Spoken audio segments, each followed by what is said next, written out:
You're listening to the Okanagan Reader, where we present readings of short stories and other works that have been released under a Creative Commons license by their creators. In keeping with the license, these recordings are released under a matching license. You are free to listen to and share these readings as set out in their version of the Creative Commons license. Today's reading is Louise's Ghost, Part 1. A short story in the collection Stranger Things Happen by Kelly Link. And now, Louise's Ghost, Part 1. Two women and a small child meet in a restaurant. The restaurant is nice. There are windows everywhere. The women have been here before. It's all that light that makes the food taste so good. The small child, a girl dressed all in green, hairy green sweater, green t-shirt, green corduroys, and dirty sneakers with green-black laces, sniffs. She's a small child, but she has a big nose. She might be smelling the food that people are eating. She might be smelling the warm light that lies on top of everything. None of her greens match, except, of course, they are all green. "Louise," one woman says to the other. "Louise," the other woman says. They kiss. The maitre d' comes up to them. He says to the first woman, "Louise, how nice to see you. And look at Anna, you're so big. Last time I saw you, you were so small, this small." He holds his index finger and his thumb together as if pinching salt. He looks at the other woman. Louise says, "This is my friend, Louise. My best friend. Since Girl Scout camp. Louise." The maitre d' smiles. "Yes, Louise, of course. How could I forget?" Louise sits across from Louise. Anna sits between them. She has a notebook full of green paper and a green crayon. She's drawing something, only it's difficult to see what exactly. Maybe it's a house. Louise says, "Sorry about you-know-who. Teacher's Day. The sitter canceled at the last minute. And I had such a lot to tell you, too. About, number 8. Oh boy, I think I'm in love. Well, not in love." She is sitting opposite a window, and all that rich, soft light falls on her. She looks creamy with happiness, as if she's carved out of butter. The light loves Louise, the other Louise thinks. Of course it loves Louise. Who doesn't? This is one thing about Louise. She doesn't like to sleep alone. She says that her bed is too big. There's too much space. She needs someone to roll up against, or she just rolls around all night. Some mornings she wakes up on the floor. Mostly she wakes up with other people. When Anna was younger, she slept in the same bed as Louise, but now she has her own room, her own bed. Her walls are painted green, her sheets are green. Green sheets of paper with green drawings are hung up on the wall. There's a green teddy bear on the green bed, and a green duck.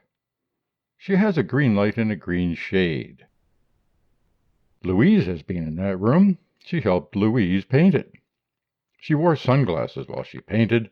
This passion for greenness, Louise thinks, this longing for everything to be a variation on a theme, it might be hereditary. This is the second thing about Louise. Louise likes cellists. For about 4 years, she has been sleeping with a cellist. Not the same cellist, different cellists. Not all at once, of course, consecutive cellists. Number 8 is Louise's newest cellist.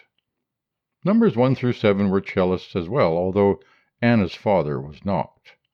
That was before the cellists, BC. In any case, according to Louise, cellists generally have low sperm counts. Louise meets Louise for lunch every week. They go to nice restaurants. Louise knows all the maitre d's. Louise tells Louise about the cellists. Cellists are mysterious. Louise hasn't figured them out yet. It's something about the way they sit, with their legs open and their arms curled around, all hunched over their cellos. She says they look solid but inviting, like a door. It opens and you walk in. Doors are sexy. Wood is sexy. And bows strung with real hair. Also, cellists don't have spit valves. Louise says that spit valves aren't sexy. Louise is in public relations. She's a fundraiser for the symphony. She's good at what she does. It's hard to say no to Louise. She takes rich people out to dinner. She knows what kind of wines they like to drink. She plans charity auctions and masquerades. She brings sponsors to the symphony to sit on the stage and watch rehearsals. She takes the cellists home afterwards. Louise looks a little bit like a cello herself. She's brown and curvy and tall. She has a long neck, and her shiny hair stays pinned up during the day. Louise thinks that cellists must take it down at night, Louise's hair, slowly, happily, gently. At camp, Louise used to brush Louise's hair. Louise isn't perfect. Louise would never claim that her friend was perfect. Louise is a bit bow-legged, and she has tiny little feet. She wears long, tight, silky skirts. Never pants, never anything floral. She has a way of turning her head to look at you very slowly. It doesn't matter that she's bow-legged. The cellists want to sleep with Louise because she wants them to. The cellists don't fall in love with her because Louise doesn't want them to fall in love with her. Louise always gets what she wants. Louise doesn't know what she wants. Louise doesn't want to want things. Louise and Louise have been friends since Girl Scout camp. How old were they? Too young to be away from home for so long. They were so small that some of their teeth weren't there yet.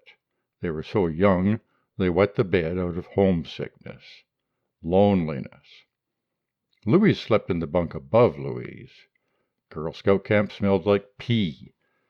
Summer camp is how Louise knows Louise is bow-legged.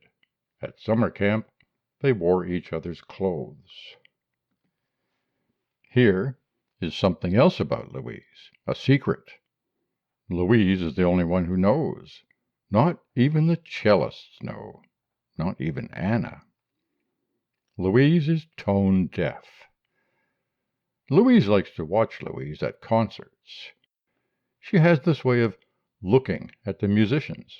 Her eyes get wide and she doesn't blink. There's this smile on her face, as if she's being introduced to someone whose name she didn't quite catch.